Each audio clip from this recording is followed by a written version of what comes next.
Hey there, everybody, and happy Maundy Thursday. Now, you may hear that term and not be familiar with what Maundy Thursday is at all. And this word Maundy really is a word that comes from Latin where it means command.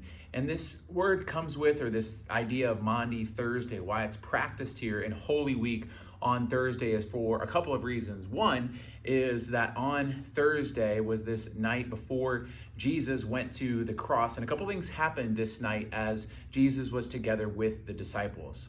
One is that on that night, Jesus took time and washed the disciples' feet. It says he took a towel and got a bowl of water and he went around and he washed each of the disciples' feet. And then he said these words as to go and love as I have loved you. And so there's this command of loving in this way that Jesus has loved, by serving, by putting others' needs first, by performing an act of service in this tangible way with the disciples in this moment. It's also the night where Jesus institutes what we know as the Lord's Supper or communion.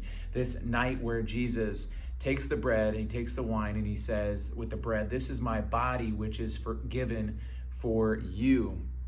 And then the wine to say, "This is my blood, which is a new covenant in my blood. And then do this in remembrance of me." And so every time we practice communion together, we remember that. We remember this new command to love one another. We remember the sacrifice of Jesus Christ on our behalf.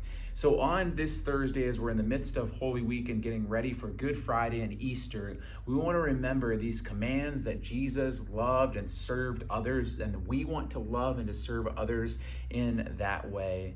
And we also want to remember the sacrifice of Jesus Christ for us. And so we're looking forward to this weekend and all that it's going to entail here at Grace Saratoga, where on Friday night we're going to get together and we're going to just have a time of worship and this time of communion, remembering Jesus' sacrifice, his body and his blood for us. And then we celebrate on Easter morning his resurrection. So I hope you, as you've been engaging this week in Holy Week, thinking about Jesus Christ and this final week in his life here, going to the cross and then rising from the grave, that it's been a time of just being in awe and just thinking and processing about all that Jesus is and his love for us. And so we hope it's been an impactful week for you, and we look forward to all that this weekend has for us on Good Friday through Easter Sunday.